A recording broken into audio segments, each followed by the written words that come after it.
नमस्कार। आज आमे आईसीयू भितरे गोटे बहुत गुरुत्वपूर्ण विषय उपरे कथा हेबा। ताहा हेला नॉरएड्रेनालिन डोज गणना को केमिति एकदम सहज आउ पूरापूरी निर्भुल करा जाई पारिबो। एहा एका एमिति पद्धति जहां आमो कामर चाप कमेइबो आउ रोगीर सुरक्षा बढ़ेइबो।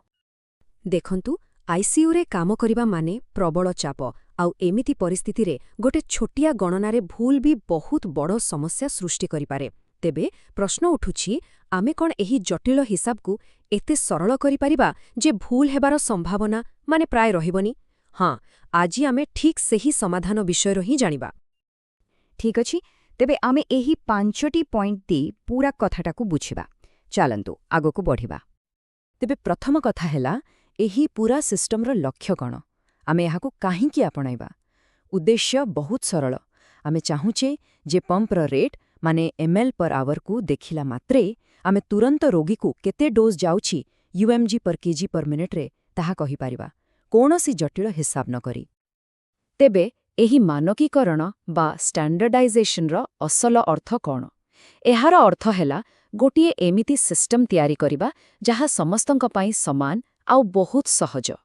जेमिति कि कोनोसी कठिन गणितर दरकार पड़िबनी आउ समस्ते प्रत्येक नर्स समान आउ निरापद उपाୟରେ काम करि पारिबे। एहा द्वारा आम कामरे गोटे स्थिरता आसे आउ सबुठु जरूरी कथा रोगीर सुरक्षा निश्चित हुए। ठीक अछि, तेबे थियोरी तो बुझी गले, एबे आसंतु प्रैक्टिकल कथाकू। औषधटाकू प्रस्तुत केमती करा जिवो। एठी मन रखिबार कथा हेला आम पाखरे दुईटा रास्ता अछि। गोटे हेला कम डोज आउ गोटे अधिक डोज। आउ केउंटा व्यवहार हेबो ताहा पूरापूरी रोगीर अवस्था उपरे निर्भर करे। हाँ, ते एठी आमे से दुईटा अलगा अलगा कॉन्सेंट्रेशन देखि पारुछे। लो डोजटा साधारणतः जेतेबेले डोज टिके टिके बढ़ेई बा कमेबार थाए सेतेबेले व्यवहार हुए, किंतु हाई डोज ताहा सेप्टिक शॉक भଳି गंभीर परिस्थिति रे दरकार पड़े। आउ गोटे जिनिस लक्ष्य करंतु, दुईटा फॉर्मूला भितरे फरक केवल 10 गुणर। एही छोटो कथाटाकू मने रखंतु, एहा आगोकू बहुत कामरे आसिबो। चलंतु गोटे उदाहरण ने एहाकू पूरा धीरे धीरे बुझिबा। धरि नियंतु रोगीर ओजन 60 किलो। तेबे लो डोज पाई आम फॉर्मूला हेला ओजन गुणन 0.03 माने 60 को 0.03 रे गुणिले आसिबो 1.8 mg।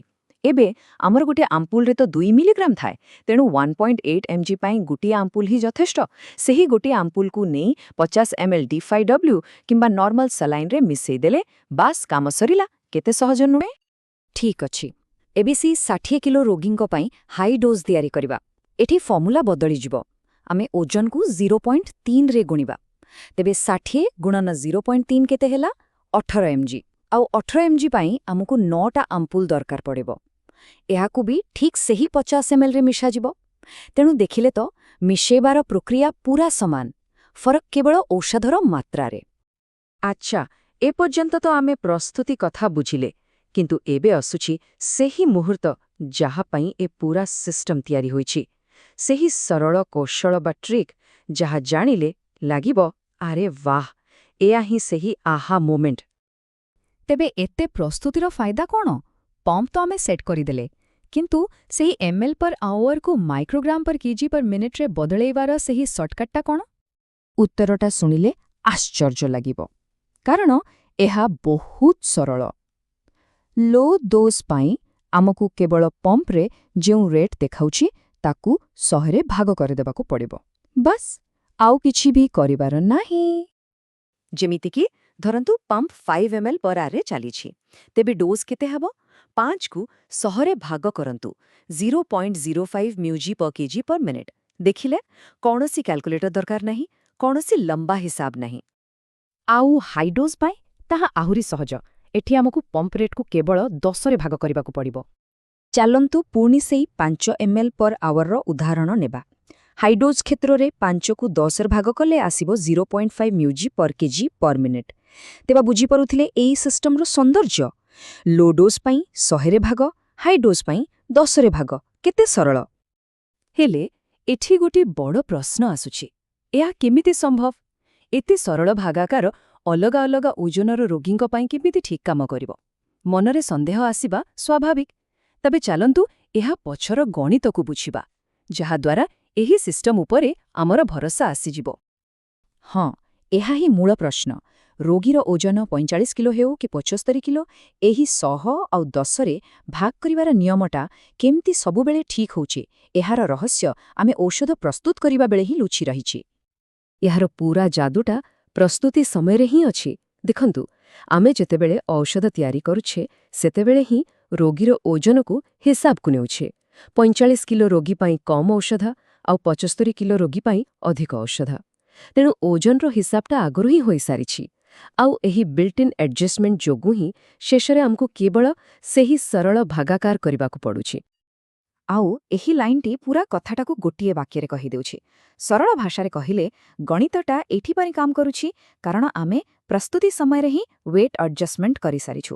ତେଣୁ ବେଡ୍ସାଇଡ୍ରେ ଆଉ କୌଣସି ଜଟିଳ ହିସାବ କରିବାର ଆବଶ୍ୟକତା ନାହିଁ। ଠିକ୍ ଅଛି, ଏହି ସହଜ ଉପାୟ ତ ଆମେ ଜାଣିଗଲେ, କିନ୍ତୁ କୌଣସି ବି ସିଷ୍ଟମ ସୁରକ୍ଷା ବିନା ଅଧୁରା। ତେଣୁ ଏବେ ଆସନ୍ତୁ ସବୁଠାରୁ ଗୁରୁତ୍ୱପୂର୍ଣ୍ଣ ଅଂଶକୁ, ଯାହା ହେଉଛି ସେଫ୍ଟି ପ୍ରୋଟୋକଲ୍। ଏହାକୁ ଆମେ ଆମର ବେଡ୍ସାଇଡ୍ ଚେକଲିଷ୍ଟ ବୋଲି ମଧ୍ୟ କହିପାରିବା। ଏହି କେତୋଟି କଥାକୁ ସବୁବେଳେ ମନେ ରଖିବାକୁ ହେବ। ପ୍ରଥମତଃ, ସିରିଞ୍ଜ ଉପରେ ସ୍ପଷ୍ଟ ଭାବେ ଲେଖିବାକୁ ପଡ଼ିବ ଏହା ଲୋ ଡୋଜ୍ ନା ହାଇ ଡୋଜ୍। ଦ୍ୱିତୀୟରେ, କେତେ କନ୍ସେନ୍ଟ୍ରେସନ୍ ଅଛି ଆଉ କେବେ ତିଆରି ହୋଇଛି ତାହା ଲେଖିବା ନିହାତି ଜରୁରୀ। ଔଷଧ ଆରମ୍ଭ କରିବା ବେଳେ ସବୁବେଳେ କମ୍ ରେଟ୍ରୁ ଆରମ୍ଭ କରି ବିପି ଲକ୍ଷ୍ୟ ଅନୁସାରେ ଧୀରେ ଧୀରେ ବଢ଼େଇବା। ଆଉ ଯେତେବେଳେ ବି ରେଟ୍ ବଦଳୁଛି ତାକୁ ମ୍ୟୁଜି ପାର୍ କେଜି ପାର୍ ମିନିଟ୍ରେ ରେକର୍ଡ କରିବା। ଆଉ ଦୁଇଟି ସବୁଠୁ ଜରୁରୀ କଥା, ନର୍ ଏଡ୍ରେନାଲିନ୍କୁ କେବେ ବି ଅନ୍ୟ ଔଷଧ ସହ ଗୋଟିଏ ଲାଇନ୍ରେ ଦେବାନି ଆଉ ଯେତେ ସମ୍ଭବ ସେଣ୍ଟ୍ରାଲ ଲାଇନ୍ ବ୍ୟବହାର କରିବା। ଏହି ନିୟମଗୁଡ଼ିକ ପାଳନ କରିବା ଅତ୍ୟନ୍ତ ଗୁରୁତ୍ୱପୂର୍ଣ୍ଣ। ତେବେ ଶେଷରେ ଆସନ୍ତୁ ଗୋଟେ ମିନିଟ୍ ପାଇଁ ଚିନ୍ତା କରିବା। ଆଜି ଆମେ ଯେଉଁ ପଦ୍ଧତି ଦେଖିଲେ, କଳ୍ପନା କରନ୍ତୁ ତ ଯଦି ଆଇସିୟୁର ପ୍ରତ୍ୟେକ ଜଟିଳ ହିସାବକୁ ଆମେ ଏହିଭଳି ସରଳ, ନିର୍ଭୁଲ ଆଉ ନିର୍ଭରଯୋଗ୍ୟ କରିପାରିବା, ତେବେ ରୋଗୀର ଯତ୍ନ କେତେ ଉନ୍ନତ ହୋଇପାରିବ ଆଉ ଆମ କାମ କେତେ ସହଜ ହୋଇପାରିବ। ଏହା ନିଶ୍ଚୟ ଏକ ଚିନ୍ତା କରିବାର ବିଷୟ।